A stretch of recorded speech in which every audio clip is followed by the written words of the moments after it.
खबर में रहुआ सबके स्वागत बा। हम ही जलेश और आज हमारा साथ पलामू प्रमंडल के उभरता हुआ चेहरा आशीष भारद्वाज जी है। हम इनका से जानने ला चाही थी वर्तमान सरकार के कारगुजारियों पर, जो कभी भाषा के नाम पर, कभी जमीन के नाम पर, कभी सर्वे के नाम पर, कभी अतिक्रमण के नाम पर आम आदमी के एक दूसरा से लड़ावे के काम करे। तो आशीष जी रउरा बहुत बहुत स्वागत बा पलमुआ खबर में। और इतना अपन व्यस्त समय निकाल के रउरा हमारा साथे समाज के मुद्दा पर बात करला आई ही। तो हम ही रउरा कहला चाहे थी कि सरकार जे भाषा पर जे लड़ावत बा, कभी भोजपुरी मगही के नाम पर, कभी हिंदी के नाम पर, कभी नागपुरी कुरमाली खोरठा के नाम पर, एकरा में रउरा का कहा? देखो, सबसे पहले तो बधाई बा पलमुआ खबर के पूरा टीम के जी कि रौरीन के नामे हमार लड़ाई के ऊर्जा बढ़ा देले बा। जी जी रौरीन डे वन से हमरिन के लड़ाई देखा थी। लड़ाइए बा यह बुनियाद पलामू और पलमुआ के लड़ाइए बा हमरिन जी के। जी हमार भाषा दब अधिसूचित बा। ऐसा तो नहीं है कि हमिन बौरोड आदमी ही कहीं से आयल गईल ही। ना हेमंत जी से पुरान खतियान बा हमरा पास। हाँ बिल्कुल एकरा में कोई माने दागे नहीं है। हाँ लेकिन इंस्पाइट ऑफ दैट हमर एके गो बात बा कि रउआ जे ही मुख्यमंत्री जी लड़कन के राजकीय परीक्षा से निकाल दिली, मगही के, भोजपुरी के, हिंदी के। चलो भोजपुरी के समझ में आवत बा कि वो हमरिन के बोलचाल के भाषा में कम उपयोग, लेकिन जो पलमुआ हमरिन के तो मिक्सचर भाषा बोलल जाला। हाँ मिक्सचर है। जेकर बेस बा मगही। हाँ बेस हम कह सकीला कि मगही हाँ, बा हाँ। क्योंकि 70% इम्पोर्टेड झारखंड के रॉयल्टी देवत ही। बिल्कुल रउआ राउर उद्बोधन में शुरुआत रहे जमीन खतियान, ओकरो पर हम रउआ कुछ कहब।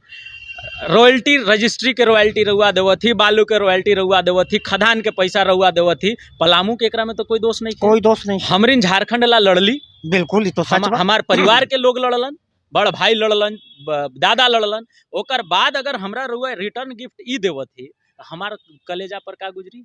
पलामू के जे लड़का तैयारी करत बा बैठ के, ओकरा जब पता चली कि जा हिंदी गायब, हमार मदर टंग मगही गायब, पलमुआ गायब, तो का बोली उ? कौन सरकार के कलेजा में रखी? ये तो तुष्टिकरण के राजनीति बा जलेश भैया। इंकर ये रउआ जान ली हूँ। इंकर बा कि किसी तरीके से जो 35-40 उनकर सीट बा उस सिक्योर्ड रहो। इनकर जे कॉम्बिनेशन पर सरकार चलत बा, जेकर जेकर वोट के कॉम्बिनेशन पर, ये ओकर सिक्योर करके एक मैसेज देवेला चाहत बड़े। अब एकर ई लागत बा कि सरकार अंतरकलह में फंसल बा। रुआ देखत ही माननीय मुख्यमंत्री जी जांच के दायरा में बड़े, कएगो मंत्री जांच के दायरा में बड़े।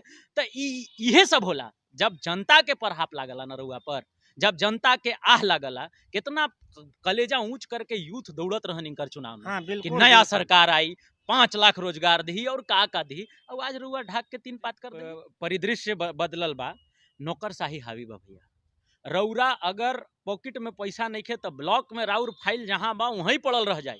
ये एकदम पर्सनल अनुभूति बा। और जहाँ तक रहल बात इस सर्वे के, जे रउरा कहली कि 1980 से चल रहा बा, इस सर्वे के भुक्तभोगी हम व्यक्तिगत ही। बहुत ऐसा जमीन के नेचर बदल गई। जमीन कभी ई भैला, कभी ऊ भैला, कभी ऊ भैला। जमीन के चेहरा बदलल। जे 3rd क्लास जमीन रहे वो टॉप क्लास के जमीन हो गई। आउ ताउ जवन जमीन पर विवाद नहीं रहे, नयका सर्वे से विवाद आ गई। भाई भाई लड़े लगल। हम जान गए कि जमीन जलेश भैया के बा, लेकिन सर्वे ऐसा कांड कैलक कि जलेश भैया हमू जमीन पर अपन दावा प्रस्तुत करे लगली।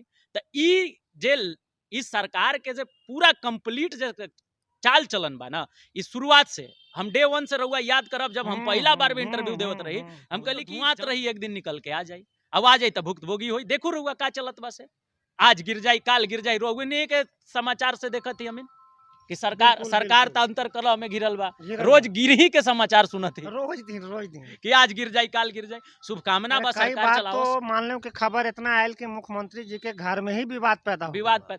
ये देखो ये सब बा ना, बहुत अच्छा सोच से जब सरकार आवला ना भैया, तो ओकर प्रयास दिख जाला। चलू बहुत होला कि नहीं होए पारल हमरा से काम, लेकिन अगर हमार सोच अच्छा बा, हम कर्तव्यनिष्ठ आदमी ही, तो हमार प्रयास तो रुआ दिखी कि हम जलेश भैया ला कुछ करेला चाहती। ठीक उसी प्रकार से ये जब आयल रहन, प्रयासे नहीं खे दिखत इनकर। डे वन से प्रयास ही बा कि किसी तरह उलझाओ, किसी तरह हर मामला इनकर उलझल रह जात बा। ऐसे थोड़े सरकार चलाला भैया कि हर चीज राउर जांच के दायरा में बा, हर रिजल्ट राउर जांच दायरा के बा।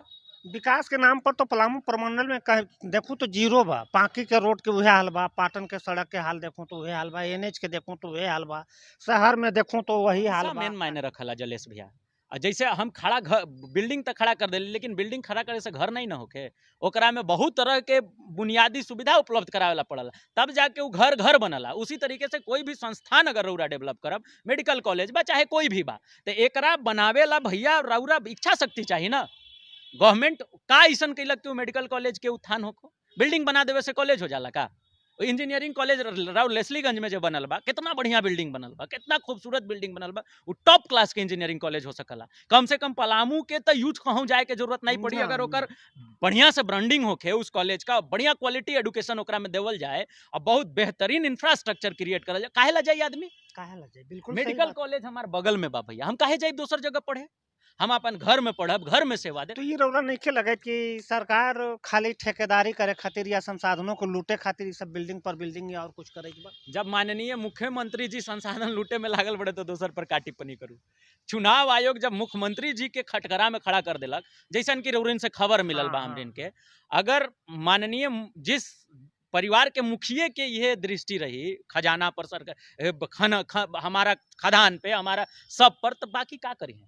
चलिए आशीष जी, बहुत बहुत रउरा धन्यवाद। धन्यवाद रही भैया। कि पलमुआ खबर में के इस तरह के आप समय दिली, अब अपन सुझाव विचार और समस्या बराबर रखत रहूं, हम लोगों को देखावत रहब, ओकरा पर सुझाव भी मांगत रहब और साथ में सहयोग भी मांगत रहब। रउआ पलमुआ भाषा के मजबूत करूं और पलामू के मजबूत करूं, एकरा में 24 घंटा हम दिन नामे रख ले ही, आओ जो बोलचाल यहाँ के मिश्रित भाषा बा बोलचाल जी, ओकरे में सब करते ही देखावे एकदम एकरा मजबूत करूं, पूर्ण सहयोग रही और विश्वास बा कि पलमुआ खबर एक दिन बड़ा समाचार बनो पलामू के। धन्यवाद।